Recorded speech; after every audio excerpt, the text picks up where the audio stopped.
மக்கள் தொலைக்காட்சி நேயர்களுக்கு எனது வணக்கம். இன்றைய தினம் புத்தகம் படி என்ற நிகழ்ச்சிக்கு வருகை தந்திருக்கின்றோம். பன்முக நோக்கில் திருக்குறள் என்ற ஒரு நூல். இந்த பன்முக நோக்கில் திருக்குறள் என்ற நூல் படிக்கின்ற சமயத்தில் பார்ப்பதற்கு ஒரு உரைநடை நூல் போல் தெரிகிறது. ஆனால் அதில் இருக்கக்கூடிய செய்திகள் அனைத்தும் இலக்கியம் சார்ந்த கருத்துக்கள் இடம்பெற்றிருக்கிறது. மக்களோடு தொடர்புடைய செய்திகளாக இடம்பெற்றிருக்கிறது. ஒவ்வொரு பக்கத்துக்கு பக்கம் அவர் எடுத்துக்காட்டு பாடல்கள் தந்திருக்கின்றார். அவரை கூறக்கூடிய செய்திகள் என்னவென்று பார்த்தால் தெரிப்பியல். அதாவது தெரிப்பியல் என்று சொல்வது என்ன கேட்டீங்கன்னா கம்யூனிகேஷன், தெரிவித்தல், செயலியல், ஒன்றை செயல்படுத்துகின்றதை மற்றவர்களுக்கு தெரிவித்தல், இது போன்ற சம்பவங்கள். அதாவது கம்யூனிகேஷன் நம்ம என்று சொன்னால் என்ன சொல்லுவோம், பொதுவாக ஒரு செய்தியை பிறருக்கு தெரிவிப்பது என்ற அர்த்தம். அந்த தெரிவித்தலை பற்றி அவர் கூறுகின்றார். எவ்வளோ முக்கியமானது தெரிவித்தல் என்பது அப்படின்றது. அதுக்கு தெரிவித்தலுக்கு பயன்படக்கூடிய கருவி எதுன்னு கேட்டிங்கன்னா ஊடகங்கள் தான் தெரிவித்தலுக்கு செய்கின்ற கருவி. இந்த பழைய காலத்தில் வானொலி இருந்தது, தொலைக்காட்சிகள் இருந்தது, அதுக்கப்புறம் திரைப்படங்கள் வந்தன, அதுக்கப்புறம் பத்திரிகைகள்லாம் வந்தன. அதையெல்லாம் மக்கள் படித்து பார்த்து கொண்டு வந்தார்கள். ஆனால் இப்போ என்ன வந்திருக்குது கேட்டிங்கன்னா திரைப்படங்களை பார்க்கிறார்கள் மக்கள் பெரும்பான்மையாக.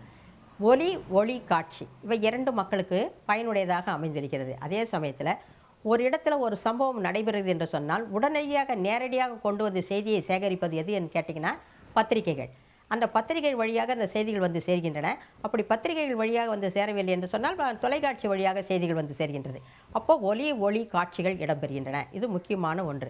இதுக்கு பயன்படக்கூடியது எது என்று கேட்டிங்கன்னா அந்த ஊடகங்கள் தான். அப்போ ஊடகங்களை நம்ம வரவேற்க வேண்டும். ஊடகங்கள் செயலியாக பயன்படுகின்றது. அதாவது அந்த ஊடகத்தில் இருக்கக்கூடிய செயலி எப்படி என்று கேட்டிங்கன்னா எல்லோருக்கும் போய் சேரும்படியாக அந்த ஊடகங்கள் பயன்படுகின்றன அப்படின்னு சொல்லி அவர் திருக்குறளை அதை தொடர்படுத்துகிறார். அதுதான் இங்கே நேரத்தில் நம்ம பாராட்ட வேண்டிய ஒன்று. சேவன் என்ன சொல்கிறார், இப்போ ஊடகத்தை பற்றியே பேசி கொண்டு வந்தோம் இல்லையா. ஊடகங்கள் எப்படி முக்கியமானதாக இருக்கிறது, ஊடகத்தில் ஒளி காட்சி வருகிறது, அது எல்லோருக்கும் செய்தியை கொண்டு போய் சேர்க்கிறது, அது பயனுடையதாக இருக்கிறது. படிப்படியாக சொன்னோம், ஒவ்வொன்றாம் வானொலியில் ஆரம்பித்து பத்திரிகை வரலும் சொன்னோம். இப்படி படிப்படியாக சொல்கின்ற அந்த செய்தி அனைத்துமே அதுக்கு முக்கியமானதாக இருக்கக்கூடியது எது என்று கேட்டிங்கன்னா முதல்ல சொல் தேவை என்று சொல்கிற இந்த சேயோன் அவர்கள், டாக்டர் சேயோன் கூறுகின்ற அவருடைய நூலில் சொல்லை பற்றி கூறுகிறார். சொல் எவ்வளோ முக்கியமானது அப்படின்னு. அந்த சொல்லு தான் பிறருக்கு செய்தியை கொண்டு சேர்க்கின்ற ஒரு கருவி என்று கூறுகின்றார். அந்த சொல் எப்படிப்பட்டதாக இருக்க வேண்டும் என்று சொன்னால் திறம்பட இருக்க வேண்டும்.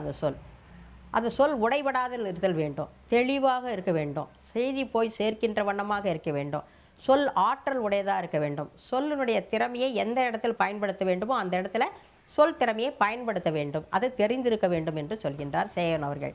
அப்படி டாக்டர் சேயன் சொல்கின்ற அந்த கருத்தை பார்க்கின்ற பொழுது திருக்குறள் தான் அதுக்கு சரியான ஒரு இலக்கிய நூலாக அமைகிறது. எந்த ஒரு செய்தியை எடுத்தாலும் சொல் வன்மை அப்படின்ற தலைப்பில் வள்ளுவர் அப்படியே சொல்லிக்கொண்டே போகின்றார். பாரதியாருடைய கவிதையை எடுத்து பார்த்தாலும் சரி, அதில் இருக்கக்கூடிய செய்திகள்லாம் அப்படியே அதோட பாடல்கள், பாரதியுடைய கவிதைகளை படித்து பார்த்தாலும் சரி, எப்படி மரபு கவிதையோடு அதை கொண்டு போயிருப்பார். அதில் சொற்சட்டுக்கள் எப்படி இலக்கிய வடிவத்தோடு அமைந்திருக்கிறது. அதே மாதிரி பாரதிதாசன் கவிதைகள் எடுத்துக்கொள்கின்றோம். சங்கே முழங்குன்னு ஆரம்பிக்கிறார். சங்கே முழங்குன்றார். எங்கள் வாழ்வும் எங்கள் வளமும் மங்காத தமிழ் என்று சங்கே முழங்கு அப்படி சொல்லும்பொழுது மங்காத தமிழ் என்று சங்கே முழங்குன்னு சொல்லி தமிழினுடைய அந்த சுவையை எப்படி பாரதிதாசன் எடுத்து காட்டினார். அதே மாதிரி பாரதியார் சொல்கின்றார், செந்தமிழ் நாடென்னும் போதினிலே இன்ப தேன் வந்து பாயுது காதினிலே. அப்போ அந்த சொற்சட்டுகள் எப்படி அமைகின்றன, செந்தமிழ் நாடென்னும் போதினிலே இன்ப தேன் வந்து பாயுது காதினிலே. அப்போ அந்த சொற்கள் எந்தவாதி திறமையுடையதாக சொல் ஆற்றல் உடையதாக இருக்கிறது அப்படின்றத எடுத்து கூறுகின்றார். இப்போ அந்த சொல்லுக்கு ஒரு உயிர் கொடுக்க வேண்டும் என்றும் சொல்கிறார் அந்த டாக்டர் சேயன் அவர்கள். அவருடைய நூலை படிக்கின்ற பொழுது நம்ம பேசுகின்ற போது சொல்லுக்கு ஒரு உயிரை கொடுக்க வேண்டும். அது என்ன சொல்லுக்கு உயிரை தருவது, சொல்லியாச்சே, அந்த சொல்லுக்கு எப்படி உயிர் தருவது, நம்ம சிந்தனை செய்து பார்க்கின்றோம். இப்போ நம்ம பேசுகின்ற பொழுது சாதாரண நடையாக இருக்கிறது, பாடுகின்ற பொழுது வேறொரு மாதிரி தெரிகிறது, உணர்ச்சியாக பேசும்பொழுது வேறொன்று மாதிரி தெரிகின்றது. அப்போது சொற்கள் வந்து ஒவ்வொரு இடத்துலையும் உணர்ச்சி பெருக்குடன் வேறுபடுகின்றன. அப்படி அதே பாடல் தான் பாரதியார் சொல்கின்ற அதே பாடலை சொல்லி பாருங்கள் எப்படி இருக்கிறது. இப்போ கலிங்கத்து பாரணி பாடல் எடுத்துக்கலாம், இலக்கியத்தில் பாரதியார் கூட வேணாம், கலிங்கத்து பாரணி பாடல் எல்லா சின்ன பிள்ளைகள் கூட படித்திருப்பார்கள். எடும் எடும் எடும் என எடுத்ததோர் இகல் ஒலி கடல் ஒலி இகக்கவே அப்படின்னு சொல்லும் பொழுது ஏதோ ஒரு மேளத்தை கொட்டிட்டு வராங்க போல இருக்குது. டும் டும் டும் சத்தம் கேட்குது. அப்போ அந்த ஓசைச்சுவை வருகிறது. எடும்னா டும் டும் என்ன அந்த ஓசைச்சுவை. அந்த ஓசைச்சுவை எதனால் வருகிறது, சொல்லினால் வருகிறது. அப்போ சொற்சுவை. அந்த சொற்சுவையோடு சொல்லுகின்ற பொழுது அந்த செய்தி போய் சேரும். தெரிவித்தலாகிய அந்த கம்யூனிகேஷன் சொல்கிறாங்களே, அந்த கம்யூனிகேஷன் என்ற தெரிவித்தலாகிய அந்த செய்தி போய் சேர வேண்டும் என்று சொன்னால் சொல்லில் ஓசை இருக்க வேண்டும், சொல்லில் சுவை இருக்க வேண்டும், சொல்லுகின்ற சொல்லே சுவையானதாக இருக்க வேண்டும். செந்தமிழ் அப்படின்னு சொல்கிறோம். அப்போ செம்மையான தமிழ், தீந்தமிழ், இனிமையான தமிழ். தீம்னா இனிமையான தமிழ்.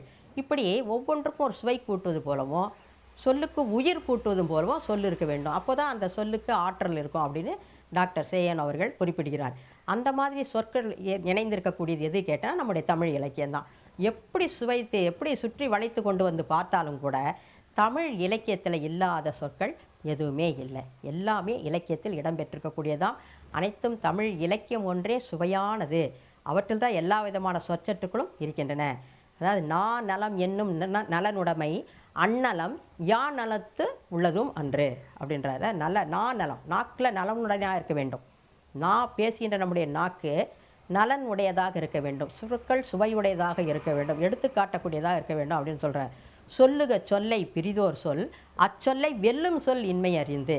ஒரு சொல்லை சொல்கிறோன்னா சொல்லுக சொல், ஒரு சொல்லை நீ சொல்கிற என்றால் அச்சொல்லை வெல்லும் சொல், அதை காட்டிலும் வேறொரு சொல் இருக்கவே கூடாது, அந்த மாதிரி ஒரு சொல்லை போட்டுவிடு அப்படின்னு சொல்கிறார். சொல்லுக சொல்லை பிரிதோர் சொல் இல்லை, இதுக்கு தகுதியான சொல் வேற இல்லவே இல்லை அப்படின்றது மாதிரி அடித்து பேசி சொல்லுக சொல் பிரிதோர் சொல் அச்சொல்லை வெல்லும் சொல் இன்மை அறிந்து. வேற சொல்லே இல்லை, இதுதான் உயர்ந்த சொல் என்று சொல்லும்படியாக ஆணித்தரமாக சொற்களை பயன்படுத்த வேண்டும் அப்படின்னு. இந்த மாதிரி சொற்களை எல்லாம் பயன்படுத்த வேண்டும் என்று சொல்லி யாருக்கு சொல்கிறாரு டாக்டர் சேயன் அந்த நூலில் என்று சொன்னால் நம்முடைய மாணவ சமூகத்துக்கு தான் சொல்கிறார், இந்த இளைய சமுதாயத்துக்கு தான் சொல்கிறார்.